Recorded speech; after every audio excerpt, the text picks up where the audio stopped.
আসসালামু আলাইকুম। নতুন বাংলাদেশে নতুন সিস্টেমে একটা নির্বাচন অনুষ্ঠিত হলো, যেটা ত্রয়োদশ জাতীয় সংসদ নির্বাচন, যেখানে কম ভোটের ব্যবধানে যে সকল প্রার্থী বিভিন্ন জায়গায়, সেটা জামায়াত হোক, বিএনপি হোক এবং এনসিপি হোক, যারা হেরে গিয়েছে অল্প ব্যবধানে, যেমন আপনি মির্জা আব্বাসের কাছে পাটোয়ারি, অর্থাৎ পাবনার 3-এ হাসান জাফির তুহিন হেরেছে আলিয়াসগড় সাহেব জামায়াতের কাছে।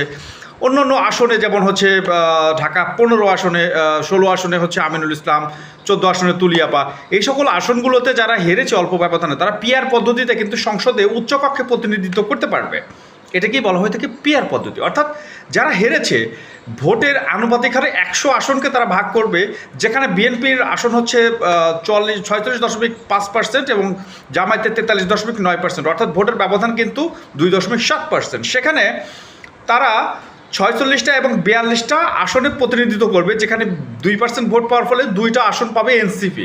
এটা হচ্ছে একটা পিআর পদ্ধতি, যে সিস্টেমে নিম্নকক্ষে ভোটের সংসদের নিম্নকক্ষে হারলেও উচ্চকক্ষে সেই সকল প্রার্থী প্রতিনিধিত্ব করতে পারবে, যেটা হচ্ছে অল্প ব্যবধানে যে সকল প্রার্থী হেরেছে। যেখানে জামায়াতের প্রায় 53 জন প্রার্থী 10,000 কম ভোট ব্যবধানে হেরেছে, তারা কিন্তু এই উচ্চকক্ষে প্রতিনিধিত্ব করতে পারতেছে। অর্থাৎ এখন হারলেও জনপ্রিয়তা যদি বেশি থাকে, সেক্ষেত্রে কিন্তু হতাশ হওয়ার কোনো কারণ নেই।